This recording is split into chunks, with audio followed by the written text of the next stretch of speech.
এশিয়ার তিনটি দল বিশ্বকাপের সুপার 8 খেলছে, ভারত, পাকিস্তান এবং শ্রীলঙ্কা। তিনটি দলই তারা সুপার 8-এর প্রথম ম্যাচ হেরে গেছে। ইংল্যান্ডের কাছে শ্রীলঙ্কা হেরেছে, ইংল্যান্ডের কাছে পাকিস্তান হেরেছে, আর ভারত হেরেছে দক্ষিণ আফ্রিকার কাছে। আর এই তিনটি দলের ভেতরে একটি দলও কি সেমিফাইনাল পৌঁছাতে পারবে? আমি কিন্তু চোখে অন্ধকার দেখছি। আমাদের এশিয়ার মধ্যে ক্রিকেট নিয়ে, রাজনীতি নিয়ে দেশে দেশে এত বিবাদ, পাকিস্তান, আফগানিস্তান, পাকিস্তান, ভারত, বাংলাদেশ, মানে বাংলাদেশ তো বিশ্বকাপ খেললোই না, আফগানিস্তান তো পারলোই না সুপার 8-এ উঠতে, আর যে তিনটি দল উঠেছে তাদের অবস্থা যাতা।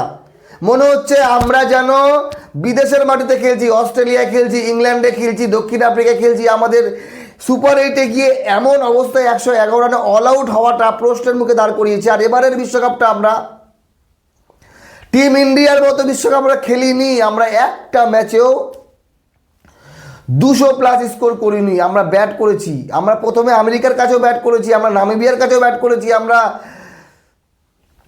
কার কাছে ব্যাট করলাম? পাকিস্তানের কাছে। আর আমরা চেস করলাম কার কাছে?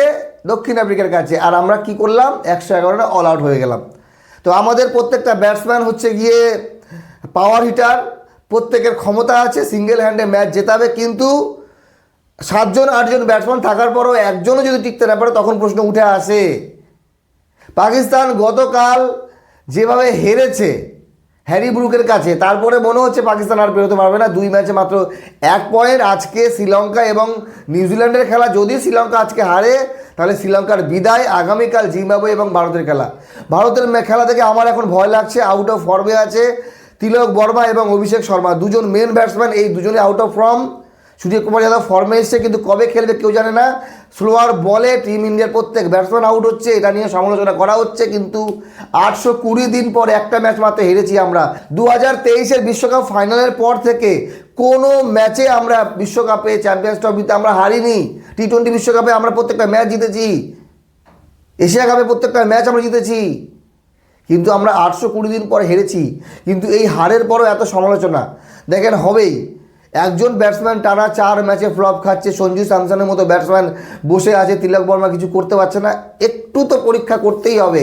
আকসার প্যাটেলকে ভাইস ক্যাপ্টেন বানানো হয়েছে, তার জায়গায় ওয়াশিংটন সুন্দর কি খেললো আমরা জানি না। রিঙ্কু সিং যখন ফর্মে নেই, তার জায়গায় সঞ্জু স্যামসনকে অ্যাডজাস্ট করো, না হলে তিলক বর্মাকে বের করো। মোহাম্মদ সিরাজ প্রথম ম্যাচে 3 উইকেট নিল, ভাই তাকে নাও। আরে ভাই, আমি বুঝতে পারছি না যে এইভাবে কেন চলছে। হচ্ছে হোক, রান কেন 200+ হচ্ছে না? হওয়া উচিত। ইন্ডিয়ার মাটিতে খেলা, ওয়েস্ট ইন্ডিজ যেখানে মেরে পুরো একবার ফাটিয়ে দিচ্ছে, 254 পর্যন্ত করছে, যেই রানটা করার কথা টিম ইন্ডিয়ার। এখনও পর্যন্ত ইন্ডিয়ার কোনো একজন ব্যাটসম্যান সেঞ্চুরি মারেনি। কেন মারেনি এই প্রশ্ন তো অবশ্যই। পাকিস্তানের ব্যাটসম্যান মেরেছে, ইংল্যান্ডের ব্যাটসম্যান মেরে দিল। তো এইবার কথা হচ্ছে যে আজকে খুবই গুরুত্বপূর্ণ ম্যাচ শ্রীলঙ্কার জন্য। শ্রীলঙ্কাকে জিততে হবে, যদি আজকে হারে তাহলে শ্রীলঙ্কার বিদায়, এবং পাকিস্তানেরও প্রায় চান্স থাকবে না। আর জিম্বাবুয়েকে হারালেও, জিম্বাবুয়েকে যদি আমরা হারিয়েও দিই তারপরেও আমাদেরকে হারাতে হবে ওয়েস্ট ইন্ডিজকে। হারানোর পরেও আমাদের নেট রান রেট আমরা -3.80 গিয়ে ঠেকেছি। এই নেট রান রেট মেকআপ করে আমরা কি সেমিফাইনালে পৌঁছাতে পারবো? আশা এখনও আছে। এই আশার উপরেই আমাদের এবার বিশ্বকাপ খেলতে হবে। আমরা যেভাবে গোহারা হেরেছি দক্ষিণ আফ্রিকার কাছে, সেই মেকআপটা হয়তো আমরা এই বিশ্বকাপে আর দিতে পারবো না। এর দায়ীটা কে? মতামত আপনাদের জানাবেন। তবে সত্যি খুব দুঃখজনক হবে বিষয় যে এশিয়াতে হচ্ছে এবারের বিশ্বকাপ, আর এশিয়ার 3টি দলের অবস্থা খারাপ। কোন দল সেমিফাইনালে পৌঁছাবে, তারপরে ফাইনালে পৌঁছাবে, অনেক লম্বা রাস্তা। দেখা যাক কী হয়। ভালো থাকবেন সবাই, ধন্যবাদ।